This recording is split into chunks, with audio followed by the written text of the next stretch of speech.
takes money. And we haven't received really any significant funding increases in many, many years. And it's a fact of the matter with funding coming out of the ministry. But John, you know this community. We've had so many different campaigns. You know, we come up with something. Probably been 6 months. You know, that you've been here later. If you did have that commitment, you know, I might be talking out of turn, but if we were to back that up and say, yeah, we can have that money here in 6 months, would that change the board's opinion? And would it satisfy that? Well, really, Look at the funding that this community has done for the hospice. Look how much money they have had to raise, and look at how much money they have raised already. This community can raise money. You gotta give us the opportunity. We've raised birth rates. Like, in how many years since Shannon Combo has been here? Look how much OB has improved and grown. yeah. You know, excuse me, I sit on the board for the committee.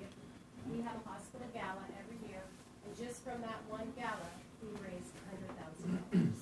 So, I mean, with support from the community, I'm sure if it's funding, I'm sure maybe we could all support our town. Okay, so I'll talk to that for just 1 minute. So annually, the hospital takes in excess of $1 million from the foundation every year to put back into capital into this hospital. So all the fundraising that goes on for Leamington Hospital or Leamington Foundation is for capital, not for any operational issues. So what we're talking about with OB is an operational funding issue, not a capital issue. So without the help of the community and the fundraising that goes on, we wouldn't be able to actually put new equipment into this hospital. So all the new equipment, all the new fixtures, anything that needs to be replaced, that's actually all coming out of fundraising dollars that's coming from this community. We do not take fundraising dollars and use it for operating expenses. And that has been a policy of this hospital. So you took the fundraising, redid all of OB. You just redid it all. And now you're gonna close it. Yes? That certainly was good business. That's the community's money. Okay. And you're a businessman, you have greenhouses, and you know that $700,000 is not a lot of money. You know that, and why did we wait till this point? Why didn't you alert us before? You serve the community. You should have let the community know about this problem. You failed us.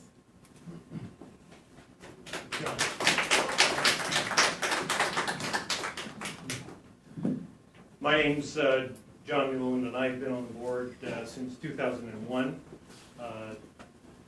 John was my vice chair when I was the chair, and he followed me as the chair.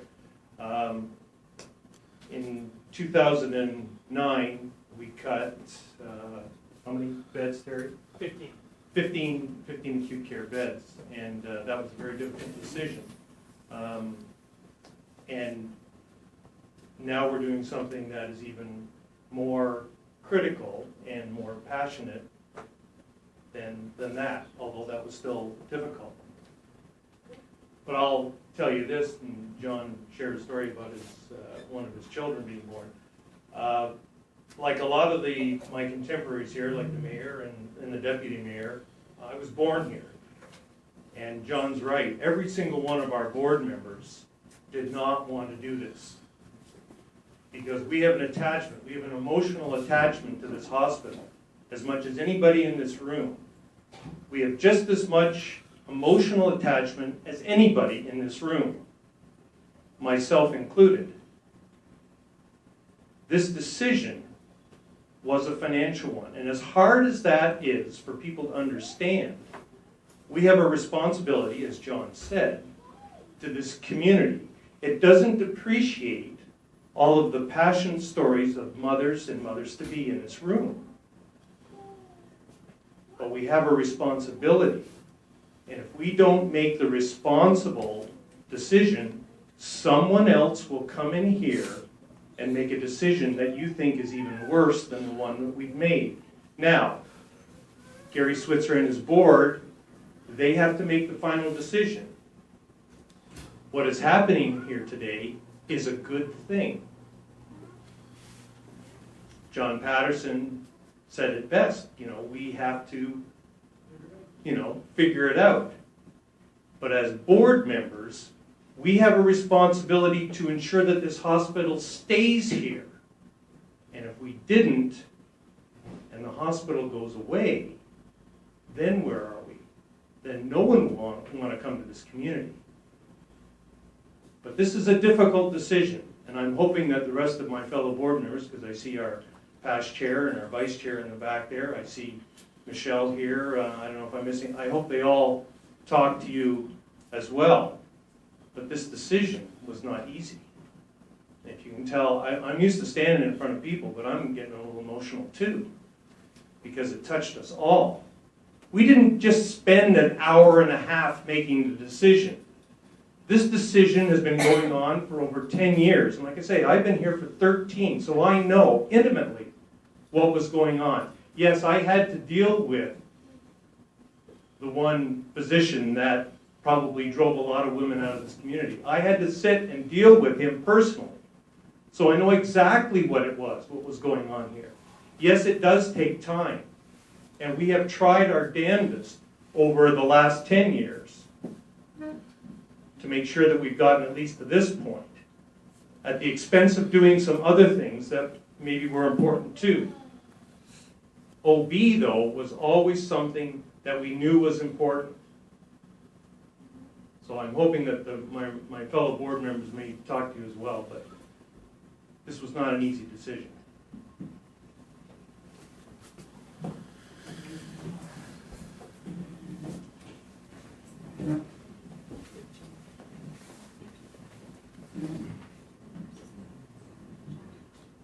Just going back to Lauren's question regarding if a lady comes in and feels distressed, usually it always happens in threes.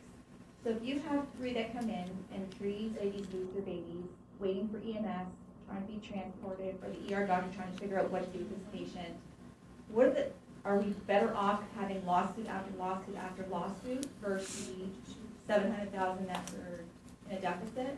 It does happen in 3, and anybody in OB that works in OB, it happens in 3. With regards to life and having to die, you want to know, okay, that's the answer there. But this is the reality of health system in Ontario, okay? If you have a $700,000 deficit, how many years do you have until you shut it down? Okay? It is really tough, right? But we have to make a fiduciary decision to make sure the long-term sustainability of this hospital. 1 second, she had her hand up.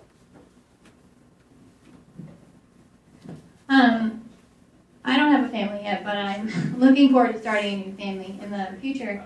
And I understand and can respect that the board members have had to make a very hard decision, and I would not want to be part of that team. But what I'm extremely disappointed by is that I found out a week ago that they were planning to close this unit, and I didn't even know they were struggling. I live 5 minutes away. I'm definitely on Facebook. I have friends who are mothers, but I had no idea this was even happening. So I understand that this is emotional for you too, and that it's hard for everyone, and that it's a hard decision. But why didn't we know about it sooner?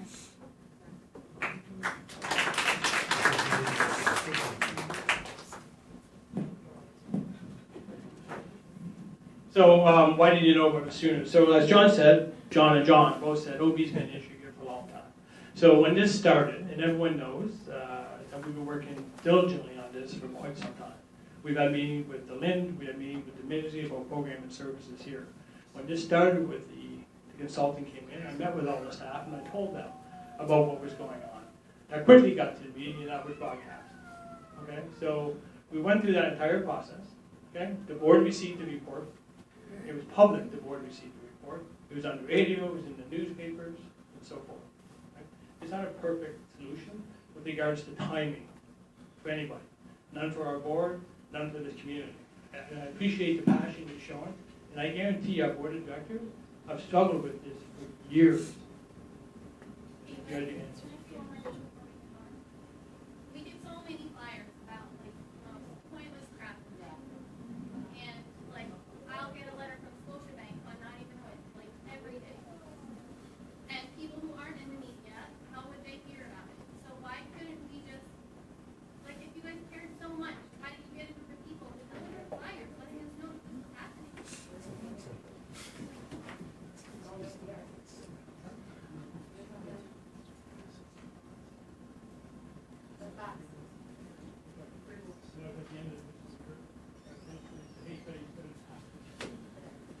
I just had a question. You guys say it's all about funding.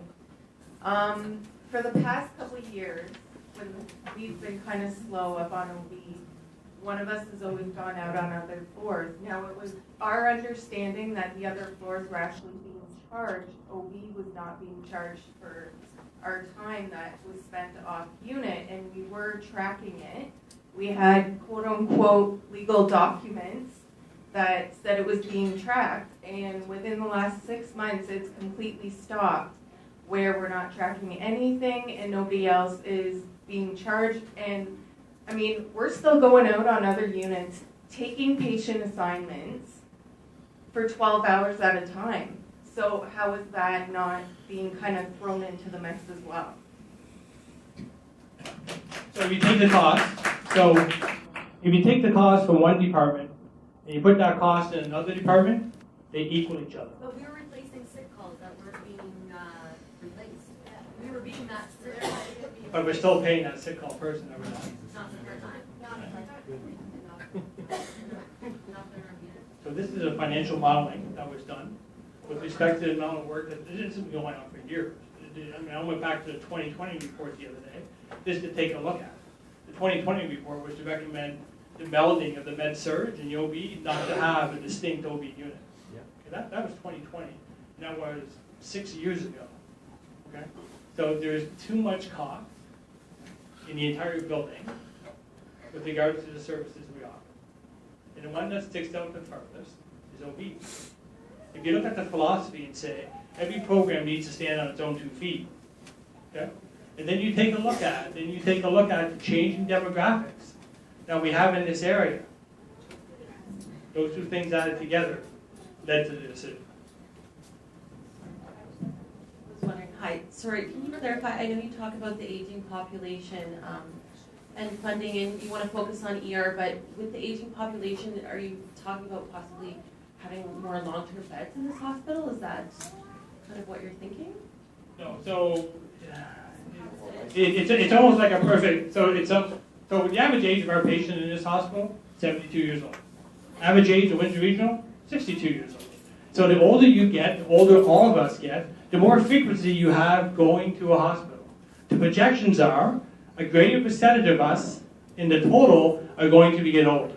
So therefore, the demand for those beds, right, who have us collectively in those beds, right, who have your fathers and your mothers and your grandparents in those beds, are set up to serve that changing population.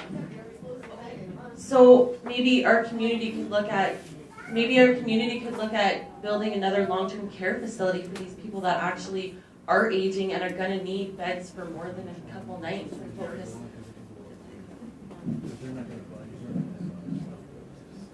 So I'm glad I came because this is exactly why I came. I just want to start at the governance level. Not only do you have a board of directors, but these are your neighbors as well. And they are really here to support the community and provide a hospital that the community needs. And I just want to continue to emphasize that. This is hard. This takes courage. With respect to the aging population, people don't want to be in a hospital. They want to go home, right? You've proven your success here with the Assess and Restore. But you're taking it away. So hold on. That was temporary funding because of the delay of the long-term care home. That was clear to everybody. That was our recommendation to put it here. We could have put that anywhere. Why did we put it here? Because we had confidence in this hospital and the leadership. So be very clear here. We could have put that money in any other location. We chose Leamington. They provided great care. And then when you add the Hay report onto that, it demonstrates these aging people, these 82-year-olds or 72-year-olds, they don't need to go down the highway so their family can't visit them. They need to come in here, spend the 2 to 3 weeks, get better, and get home, and have the community look after them. It's not the need for a long-term care home. It's to get them up and moving again and back into the community with support. But I want to bring it back to the board. There's boards all across Ontario facing similar situations. It could be about orthopedics. It could be about diagnostics. It could be about emergency rooms where they can't staff an emergency room with a doctor. These are critical things, you know, and you want that ER access. You should be proud that you have an emergency department that's not going anywhere, and diagnostics. I mean, this is